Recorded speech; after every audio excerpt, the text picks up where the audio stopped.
Amigos de 18 minutos, bienvenidos a su programa. Soy Francisco Rodríguez Aguirre, presidente de Smart Speakers, el principal buró de conferencistas de Latinoamérica, y me acompaña mi buen amigo Mauricio. ¿Qué tal? Mauricio Reynoso, director general de AMEDIR. Bueno, hoy un programa que además de interesante, creo que lo vamos a disfrutar mucho. Sí, tenemos a un gran invitado a quien me voy a permitir presentar.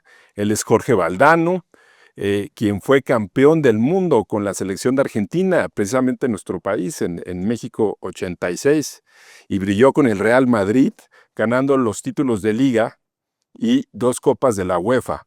Como entrenador, llevó al Real Madrid al campeonato en la temporada 94-95 y fue el director general también del Real Madrid del 2009 al 2011. Más allá del fútbol, Valdano ha sabido trasladar su experiencia a la gestión de los equipos y liderazgo, convirtiéndose en un reconocido conferencista y autor de varios libros, entre ellos Los 11 Poderes del Líder, donde aplica los valores del deporte al mundo empresarial. Muchas gracias por acompañarnos, Jorge. Un gusto estar rodeado de gente que sabe tanto de liderazgo, ¿no? Sí. Sobre todo aquí el buen Mauricio. ¿Cómo fue que iniciaste en el Real Madrid? ¿Cómo te metiste a este mundo del fútbol?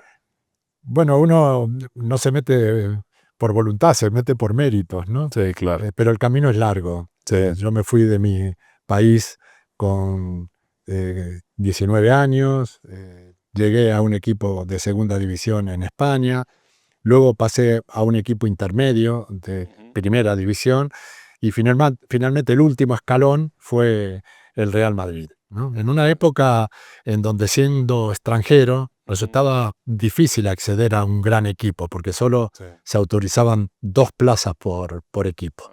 Y en aquel momento me tocó coincidir con Hugo Sánchez. Éramos los dos que ocupábamos las plazas de extranjero que autorizaba el reglamento. Qué interesante. Sí, vaya época y 2 grandes estrellas, pero yo viví el Mundial de 86 con mucha pasión, la verdad. Fue aquí en mi país y recuerdo perfectamente la trayectoria que llevaste junto con la selección argentina. Por supuesto, esa selección se destacaba por talentos indiscutibles. Pero desde el punto de vista de equipo, Jorge, ¿qué llevó a esa selección a ser tan exitosa en ese mundial en particular? Es una historia fabulosa porque el equipo llegó a México sin confianza, muy quebrado, con algunos jugadores que ejercíamos la profesión en Europa, otros en Argentina. El fútbol argentino estaba dividido en 2 escuelas, menotistas y bilardistas, y había especímenes de los 2 bandos, y unificar todo eso resultaba difícil. La prueba de que hubo un milagro humanístico en el camino es que el primer partido fue contra Corea y salimos a jugarlo con inseguridad. Nos parecía Corea un equipo hasta grande para la situación de inmadurez en la que se encontraba todavía el equipo. De hecho, yo metí un gol a los pocos minutos de empezar el partido y lo grité como si fuera la final de la Copa del Mundo. Estábamos necesitados de confianza, ¿no? Un mes después jugamos la final contra Alemania y no teníamos ninguna duda de que íbamos a ganar. Hasta ese punto se transformó el equipo a lo largo de un mes. ¿Qué fue lo que provocó eso? Un entrenador muy insistente, pero sobre todo un grupo de jugadores ya muy maduros que se reunían y primero de una manera hasta violenta y luego de una manera ya conciliadora, fuimos encontrando soluciones para que el equipo fuera capaz de competir con sentido de equipo, ¿no? Y eso tiene que ver más con lo humano que con lo estrictamente futbolístico. En el discurso me he olvidado de Maradona. O sea, tener un genio dentro es muy importante para alcanzar un campeonato del mundo, ¿no? Y finalmente que se alineen los astros, porque la suerte es uno de los elementos que para ser campeón del mundo también tiene que influir, ¿no? Jorge, ¿cómo fue el golpe de la hepatitis B? Que pues, estabas en tu mejor época como jugador y pues te pegó y creo que te impidió seguir jugando, ¿no? Sí, 6 meses después de ser campeón del mundo, se me declaró una hepatitis. Pensé que iba a ser un problema de apenas 2 o 3 meses, Sí, pero empezó a pasar el tiempo y aquello no se solucionaba. Se cronificó y me obligó a dejar el fútbol, ¿no? Bueno, eh, cuando uno es futbolista se siente inmortal. sí, sí, sí. Y cuando se encuentra con un impedimento de estas características, eh, uno entiende que a veces los límites le ganan a uno, ¿no? Así que lo Claro. interpreté como una enseñanza de vida y pasé página. Para mí, la vida está siempre ahí adelante. Lo de atrás forma parte del capital Sí. conseguido, eh, pero intento no darle una oportunidad a la nostalgia. Me parece que Claro. lo importante es entender que delante quedan muchos retos, muchos desafíos y mucha vida, ¿no? Y que Por supuesto. hay que aprovecharla y vivirla con intensidad. Sin duda. Y siguiendo esa línea, Jorge, tú pasaste de ser uno de los mejores jugadores en su momento de todo el mundo a ser un entrenador. Yo creo que no es un paso que debe ser tan fácil. Quizás me gustaría que nos compartieras 2 puntos. Uno, ¿cómo es ese paso a ser líder, a ser coach, a dirigir ahora, a poner tu estrategia, definir quién juega en qué? Y mi segundo planteamiento de una vez es, pospandemia, creo que el liderazgo en general tuvo una cierta evolución hacia convertir a los que son líderes, no todos, tratarlos de convertir en coaches, o sea, un líder más inspirador, más preocupado por el talento que por otros temas y que el resultado venga como consecuencia natural. ¿Qué opinas de esto? No sé si la línea divisoria fue la pandemia, pero sí que es verdad que cada vez hay una mayor atención a la mente, ¿no? Yo tengo un programa de entrevistas en España a los mejores jugadores. Llevo ya entrevistado a casi 100 de los más grandes, y en los últimos 2 años me estoy encontrando con una evidencia, y es que todos los jugadores hacen terapia. Algunos para superar las presiones que imponen las redes sociales, y otros para superar la presión que impone el fútbol, ¿no? Y se le nota hasta en el lenguaje a los jugadores que están buscando una ayuda que les ayuda a sobrellevar esta profesión que tiene, lógicamente, eh, como sustento la pasión, que es exagerada, ¿no? Se sienten siempre muy, pero muy presionados. Yo creo que saber de fútbol es saber de jugadores. Y para ser entrenador hay que saber de fútbol y de seres humanos.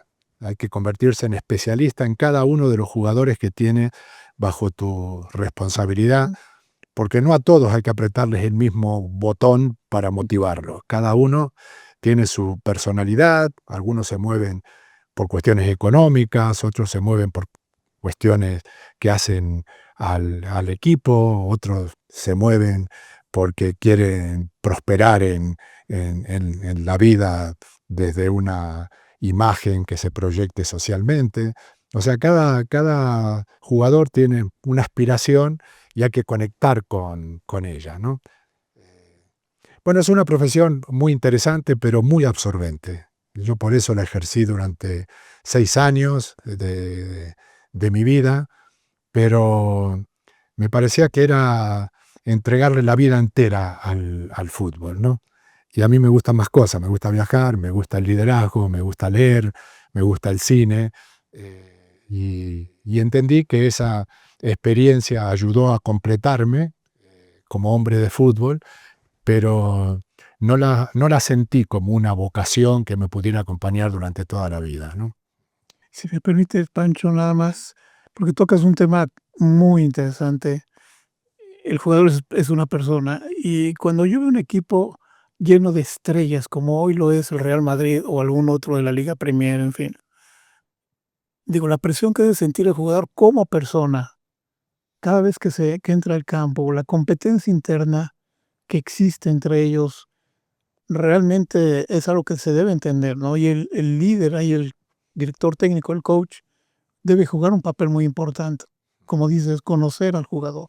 Sí, el general, el jugador que llega a eso que llamamos estrellato, es un personaje muy sólido mentalmente y mucho más inteligente de lo que la gente cree. En cualquier profesión, aquel que destaca por encima de la media es una persona inteligente, o sea, inteligente para desarrollar la actividad que tiene que acometer, ¿no? Luego suelen tener un poco de ego. Hay mucha gente que lamenta esa porción de ego, pero cuando uno forma parte de un espectáculo, tiene algo de artista y debe tener un poco de ego para desafiar al gran público, ¿no?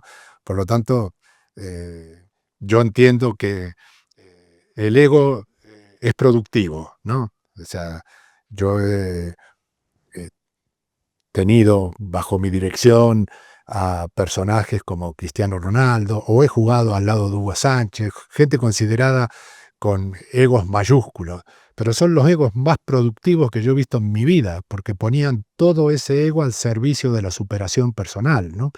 Y bueno, cuando uno habla de cualquier profesión, el gran reto es la mejora continua. Y si el ego ayuda a eso, pues bienvenido sea el ego, ¿no?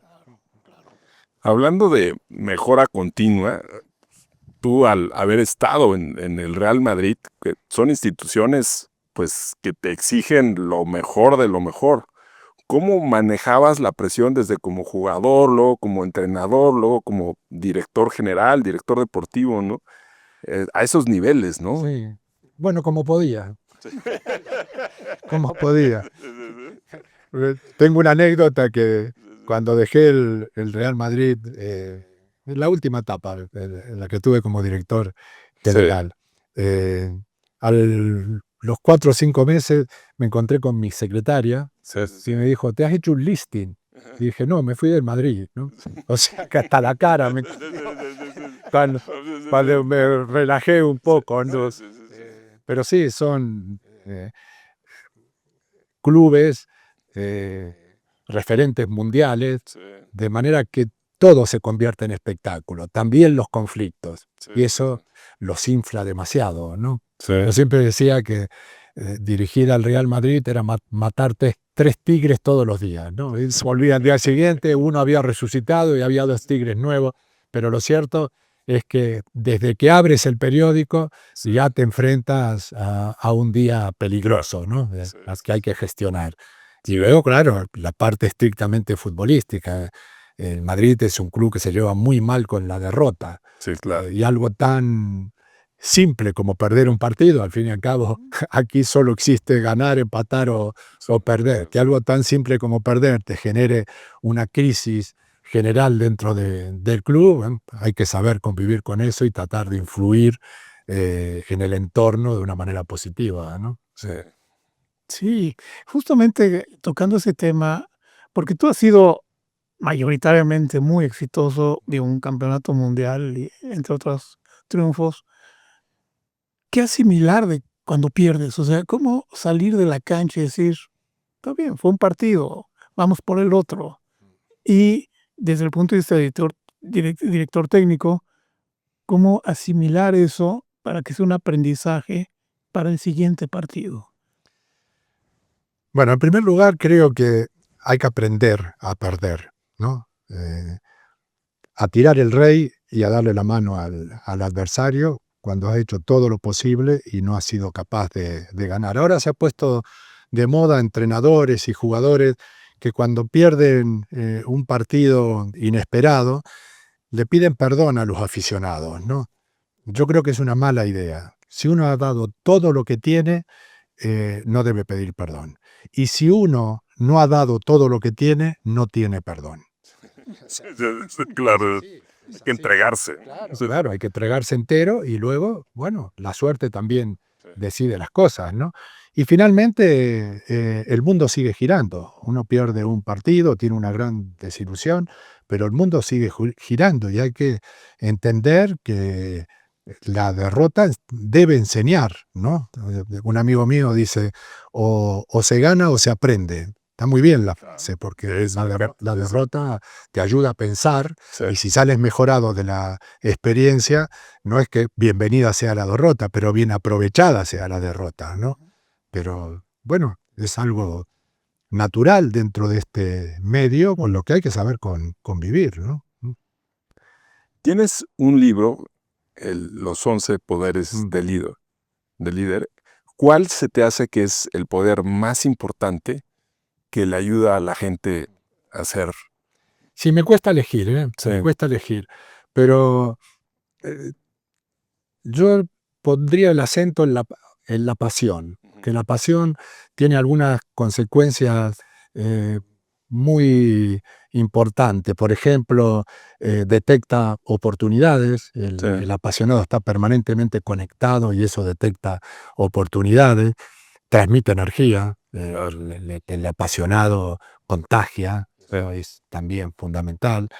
El apasionado es curioso, Entonces, que eso también ayuda a la mejora continua. O sea que por el poder de arrastre sí.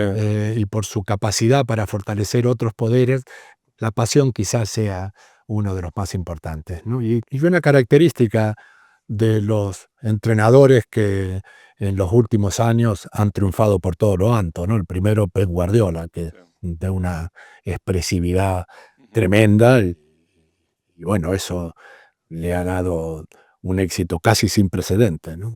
Sí.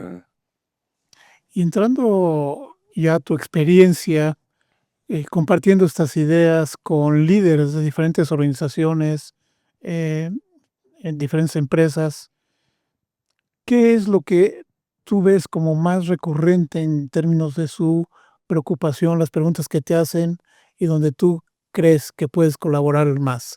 La pasión me llama mucho la atención. Hoy se habla mucho de replantear la pasión y la visión de una organización. ¿Cómo lo ves? Yo entiendo que cada época pone en valor algunos de los poderes del liderazgo, ¿no?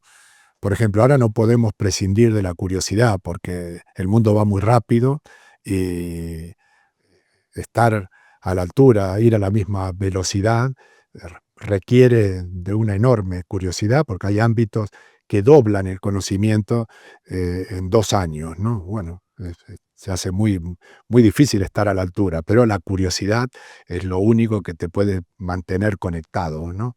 Eh, y luego hay 2 maneras de ver esto, o sea, estudiar el liderazgo como concepto o estudiar los líderes, ¿no? El titular del libro es Los 11 poderes del líder. Podría haberlo titulado Los 11 poderes del liderazgo, ¿no? Pero no, yo creo en las personas, creo en las diferencias de las personas y creo en la autenticidad. Yo antes de Los 11 poderes escribí otro libro sobre liderazgo y lo terminé haciéndole entrevistas a grandes entrenadores y a grandes empresarios. Y tenía la intención de encontrar un común denominador eh, para descubrir la esencia del liderazgo, ¿no? Y no la encontré. Me encontré personajes opuestos que eran igual de exitosos, ¿no? Y publiqué el libro sin ninguna conclusión. Y cuando ya estaba en la calle, entendí cuál era el común denominador, la autenticidad. Todos transmitían desde la esencia de la personalidad y eso hacía que el mensaje llegara a su gente, ¿no? En el fútbol es bastante normal que un entrenador que gana le salgan imitadores, pero esos imitadores impostan la conducta y eso tarde o temprano el jugador lo descubre, ¿no? En cambio, el tipo que es auténtico transmite un sentimiento, no solamente una idea, y eso es mucho más eficaz. Para cerrar la última pregunta, Jorge. En muchos equipos tienes después unos grandes cracks, ¿no? Que son extraordinarios, pero muchas veces no se integran al equipo y no se producen los mejores resultados. ¿Cómo le haces a esos cracks hacer que realmente se incorporen al equipo y se llegue al resultado que se busca?